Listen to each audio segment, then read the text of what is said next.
পণ্যের কাপড়টা নিও না।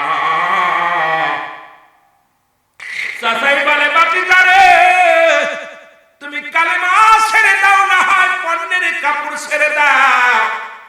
উজ্জাব ডাকতে বলে আমার আল্লাহ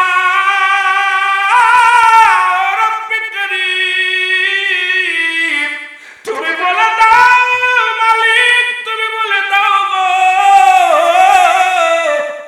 আমি কাপড় ছেড়ে দিব নাকি ইমান ছেড়ে দিব? আরে যুবক ডাকতে বলে আমার আল্লাহ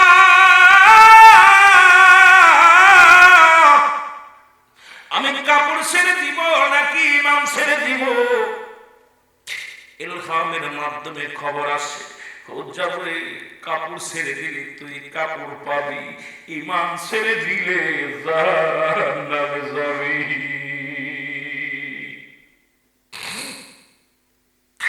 উজ্জাব চক্ষু দুইটা বন্ধ করে ডাকতে বলে আমার মালিক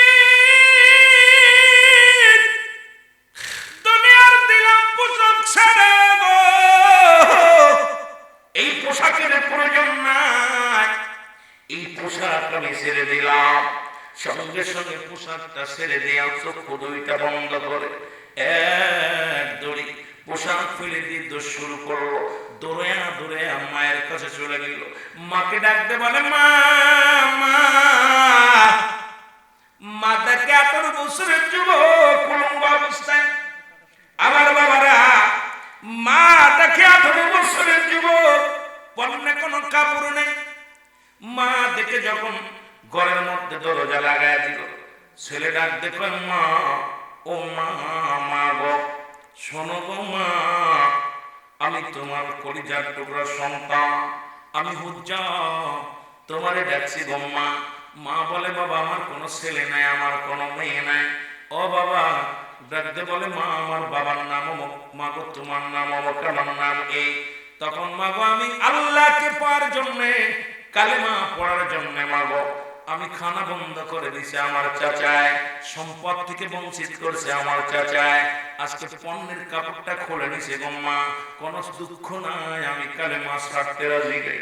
মা ভিতর থেকে এক টুকরা চাদর ছুঁড়ে মারলেন, এটা 2 টুকরা করে এক টুকরা পণ্যের ভিতরে লাগাইলেন, একটা দৌড় শুরু করে দিলেন। পিছন থেকে মা ডাক দেয় বাবা হুজ্জাব দাঁড়াও, তোকে সেই ছোট্টবেলা তোরে 10 মাস 10 দিন পেটে রেখেছি রে বাবা, তোকে আমি লালন পালন করতে পারি নাই বাবারে। আমি একটু তুই যখন মা বলে ডাক দিছিস কলিজার মধ্যে আঘাত লাগছে রে বাবা, দাঁড়ারে একটু জনমের মতো তোরে দেখানি, প্রাণ ভরে তোরে দেখিনি।